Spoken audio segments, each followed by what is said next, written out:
వ్యతిరేకించండి.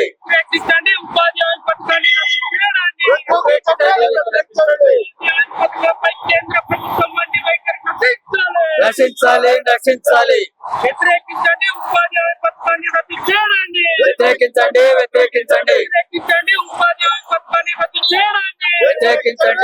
వాటిని కొన్ని సవరించాలని వ్యవసాయ కూలీలు పెద్ద ఎత్తున ఉద్యమాలు చేస్తా ఉన్నారు. 100 రోజులకు పని కల్పించాలనేది 200 రోజులకు పని కల్పించాలని డిమాండ్ చేస్తున్నారు. అట్లాగే కూలీ రోజు 307 రూపాయలు మాత్రమే ఇస్తున్నారు రోజుకు, అది 600కు పెంచాలనేటటువంటి పద్ధతిలో డిమాండ్ కొనసాగుతుంది.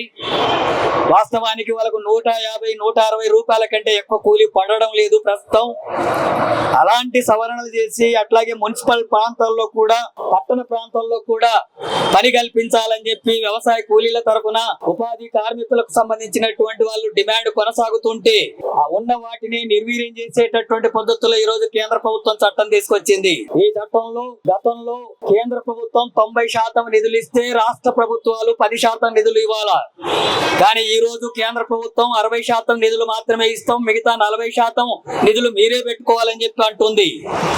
అట్లాగే కేంద్ర ప్రభుత్వం ఎంత బడ్జెట్ అయితే కేటాయిస్తుందో వాటిని రాష్ట్రాలకు ఇస్తాం. ఆ రాష్ట్రాలు అంతకంటే ఎక్కువ ఖర్చు పెడితే ఆ డబ్బు ఎంతైనా సరే అది రాష్ట్రాలే పెట్టుకోవాలని చెప్పి చెప్తా ఉంది. అట్లాగే ఆ వ్యవసాయ పనులు జరిగేటటువంటి సందర్భంలో 60 రోజులు ఈ ఉపాధి పని కల్పించడాన్ని నిషేధించింది. ఇలాంటి పద్ధతుల్లో ఈ చట్టాన్ని తీసుకొచ్చి నిర్వీర్యం చేసేటటువంటి పద్ధతిని కేంద్ర ప్రభుత్వం ఈ రోజు బిల్లు ప్రవేశపెట్టింది. వాస్తవానికి దేశవ్యాప్తంగా 30 కోట్ల మందికి పైగా ఉపాధి కూలీలుగా పనిచేస్తున్నారు. పని కల్పించాల్సినటువంటి వాళ్ళ సంఖ్య ఇంకా మరింత పెరుగుతోంది. మొత్తం దేశంలో ఒక 2.5 లక్షల కోట్లు నిధులు కేటాయించాలని చెప్పి ఉపాధి కూలీలు డిమాండ్ చేస్తా ఉంటే కేంద్ర ప్రభుత్వం గతంలో 1,00,000 కోట్లుంటే ఇప్పుడు 80,000 కోట్లు మాత్రమే కేటాయిస్తుంది. ఇప్పుడు ఇంకా అంతకంటే తక్కువ నిధులు కేటాయించడానికి ప్రణాళిక రూపొందించింది. నిధులు పెంచాలంటే నిధులు తగ్గిస్తున్నారు. కేంద్రమే 100% భరించాల్సి ఉంటే 60%కే తగ్గిస్తున్నారు. పని దినాలు 200 రోజులు కావాలని చెప్పాను అంటూ ఆ పని దినాలను తగ్గిస్తున్నారు. పని దినాలు 100 నుంచి 125కు పెంచినట్టు చూపిస్తున్నా వ్యవసాయ పని ఉపాధి కూలీల యొక్క కార్మికుల యొక్క సంఖ్యను తగ్గించి పని దినాలు పెంచుతున్నారు. ఈ రకంగా పేదవాళ్ళని, కష్టం చేసుకొని బతికేటటువంటి వాళ్ళని ఆ ఉపాధి మీద పని చేస్తే పూట గడిచి పిల్లలకు కూడా ఇంత అన్నం పెట్టగలిగినటువంటి ఆ పనిని కల్పించే దాంట్లో ఈ రోజు ప్రభుత్వం అందుకు కూడా అవకాశాలు లేకుండా ఈ కార్యక్రమాన్ని తీసుకున్నారు. ఈ ఉపాధి కూలీలుగా పనిచేస్తున్నటువంటి వాళ్ళు 100కి 50% మంది దళితులు, గిరిజనులే, అలాగే అత్యధిక మంది బలహీన వర్గాల వాళ్ళే. అన్ని కులాల్లోని పేదలంతా కూడా ఇందులో ఉన్నారు. మరి వాళ్ళకు పని కల్పించాలంటే, పని కల్పించడానికి నిధులు కేటాయించమంటే అది రాష్ట్రాల మీద నెట్టేస్తున్నారు. రాష్ట్రాలు డబ్బులు లేవని చెప్పంటే ఈ పథకం అమలు జరగకుండా ఉండే అవకాశం ఉంది. అట్లాగే కేంద్ర ప్రభుత్వం ఈరోజు చట్టం ఉంటే అది అన్ని రాష్ట్రాలు అమలు చేయాల్సినటువంటి చట్టంగా ఉంది. ఇప్పుడు మళ్ళీ మీరు 6 నెలల్లోనే రాష్ట్రాలు చట్టాలు చేసుకోవాలంటున్నారు. దీనికి వ్యతిరేకంగా ఉండేటటువంటి వాళ్ళు డబ్బులు లేవని చట్టాన్ని చేయకుండా ఉండే అవకాశం ఉంది. ఆ రకంగా ఉపాధి కూలీలకు హక్కుగా పని కల్పించాల్సినటువంటి బాధ్యత నుంచి తప్పుకుంటుంది కేంద్ర ప్రభుత్వం. అట్లాగే ఇది మహాత్మా గాంధీ పేరు మీద ఉపాధి హామీ చట్టం ఉంది. ఆ పేరును కూడా మార్చేసి రామ్జీ అనేటటువంటి ఇనిషియల్ వచ్చేటట్టుగా దాని ఆ రకమైనటువంటి మార్పు తీసుకొచ్చారు. ఎందుకు మహాత్మా గాంధీ పేరు మార్చాలా?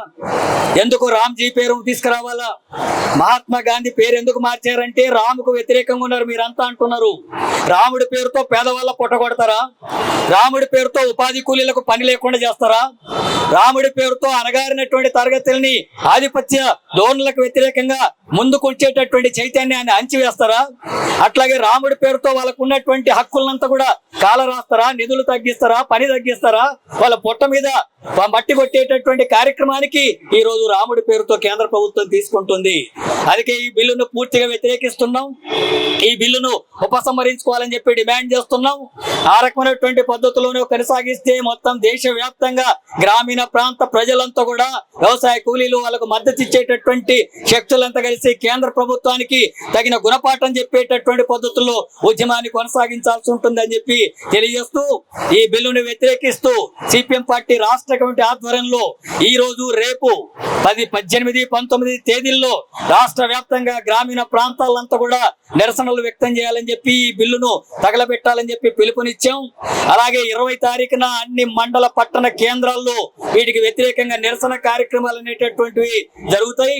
అలాగే 22 తారీఖున మిగతా వామపక్షాలందరినీ కూడా కలుపుకొని దీని మీద కార్యాచరణ దేశవ్యాప్తంగా వామపక్షాలు ఇచ్చినటువంటి పిలుపుని జయప్రదం చేసేటట్టుగా కార్యాచరణ ఉంటుంది. అట్లాగే అన్ని ప్రతిపక్ష పార్టీలు, ప్రజా సంఘాలు ఇవి ఉద్యమానికి మద్దతు ఇచ్చి కేంద్ర ప్రభుత్వానికి వ్యతిరేకంగా పోరాడాలని సిపిఎం పార్టీ రాష్ట్ర వ్యాప్తంగా ఈ ఉద్యమాన్ని తీవ్రమైనటువంటి పద్ధతుల్లో ముందుకు తీసుకెళ్తుందని చెప్పి తెలియజేస్తున్నాం. వాటిని చేయాలని చెప్పేసి కోరుతాం.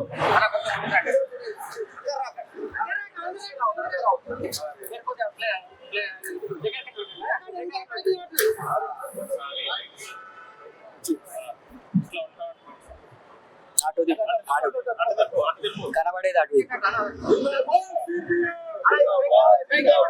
పైకి లేపు కొద్దిగా కాపాడుకుందాం కాపాడుకుందాం ఉపాధి హామీ చట్టాన్ని కొనసాగాలి. ఉపాధి హామీ చట్టం తల్లి కొనసాగాలి. యథావిధిగా ఉపాధి హామీ చట్టాన్ని కొనసాగించాలి. కొనసాగించాలి. కల్పించాలి.